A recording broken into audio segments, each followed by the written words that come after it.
मित्रों नमस्कार, मैं जीएसएल पांडे आज आपके लिए लाया हूं उत्तर प्रदेश की प्रारंभिक परीक्षा जिसे कि पैट कहते हैं। तो पैट परीक्षा जो कि अक्टूबर में 15-16 तारीख को कराने का निश्चय हुआ है, आओ उसको देखते हैं कि उसका पैटर्न क्या है, कितने प्रकार के प्रश्न आते हैं। मित्रों ध्यान दीजिए कि इस परीक्षा को उन्होंने 15 भागों में बांटा है, अर्थात 15 प्रकार के प्रश्न आएंगे। उनको क्रम से देखते हैं। कुछ 5-5 प्रश्न हैं किसी विषय के और किसी विषय के 10-10 प्रश्न हैं। इस तरीके से सभी विषयों की यह संयुक्त परीक्षा मानी जा रही है, अर्थात अनेकों विषयों का ज्ञान आपको होना चाहिए। तो आइए क्रम से हम चलते हैं। सबसे पहला भाग है भारतीय इतिहास का। इसमें 5 प्रश्न हैं और 5 अंक निर्धारित किए गए हैं। दूसरा प्रश्न है जो कि भारतीय राष्ट्रीय आंदोलन से अर्थात स्वतंत्रता आंदोलन से जुड़ा हुआ ये भाग है। यह भी 5 प्रश्न इसमें से पूछे जाएंगे और 5 अंक इसके लिए भी निर्धारित हैं। आगे चलते हैं। तीसरा भाग है भूगोल का और इसमें भी 5 प्रश्न होंगे, 5 अंक इसके लिए निर्धारित हैं। अगला है भारतीय अर्थव्यवस्था, अर्थात तो ये अर्थशास्त्र विषय से संबंधित है, जो कि 5 प्रश्न हैं और 5 अंक उसके लिए निर्धारित किया गया है। और अगला भाग है भारतीय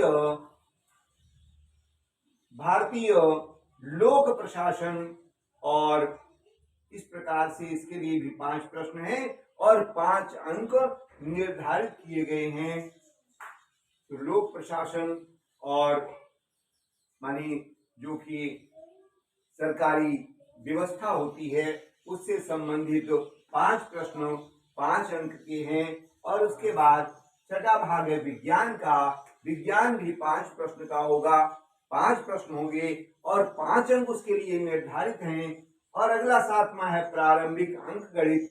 इसमें भी 5 प्रश्न होंगे, 5 अंक इसके लिए भी निर्धारित हैं। अगला विषय है सामान्य हिंदी और इसके भी 5 प्रश्न 5 अंक के होंगे। नवा भाग है सामान्य अंग्रेजी। अंग्रेजी का भी सामान्य ज्ञान, साधारण ज्ञान होना ही चाहिए, इसलिए वह भी 5 प्रश्न उसके होंगे और 5 अंक उसके लिए निर्धारित है। और 10वां भाग है तर्क एवं तर्क शक्ति। यह भी 5 प्रश्न और 5 अंक के इसमें भी रखे गए हैं। और 11वां भाग है सामयिकी, जो कि 10 प्रश्न है इसमें और 10 अंक का है। यहाँ से 10-10 नंबर के भाग हैं, तो इनको ध्यान से देखें। तो पहला इसमें आता है सामयिकी, जो कि 10 अंक का है। और उसके बाद आता है सामान्य जागरूकता। सामान्य जागरूकता के भी 10 प्रश्न होंगे और 10 अंक के हैं। और 13वां भाग है अपठित हिंदी गद्यांश। इसमें 2 खंड होते हैं, 5-5 अंक के 2 खंड होंगे और वो 10 प्रश्न 10 अंकों के होंगे।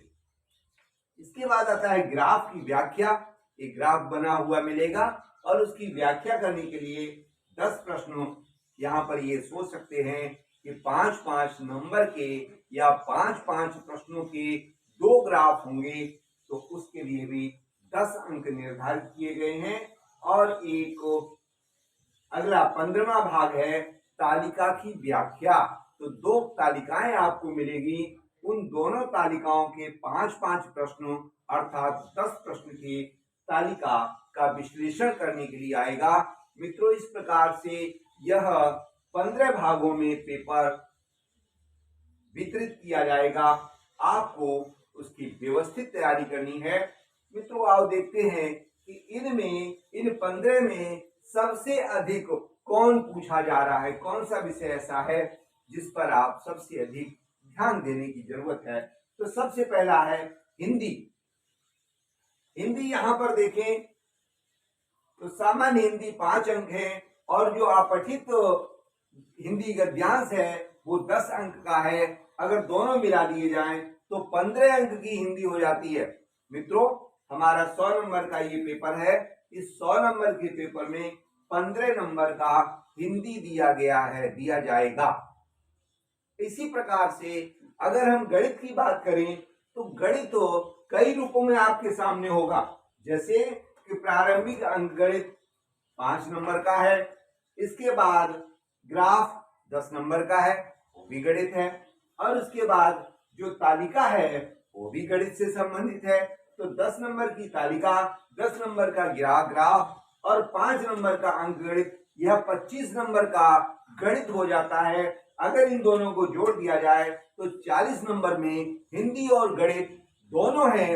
मित्रों, अगर ध्यान से देखा जाए तो इन दो विषयों पर आप पूरी मेहनत लगा दीजिए, आपकी परीक्षा की सफलता निश्चित समझिए। इस प्रकार से मित्रों, अब हम कल देखेंगे कि किस किस विषय में किस किस प्रकार के प्रश्न आएंगे। कल हम इसको देखते हैं। आज का वीडियो यहीं हम समाप्त करते हैं। जय हिंद।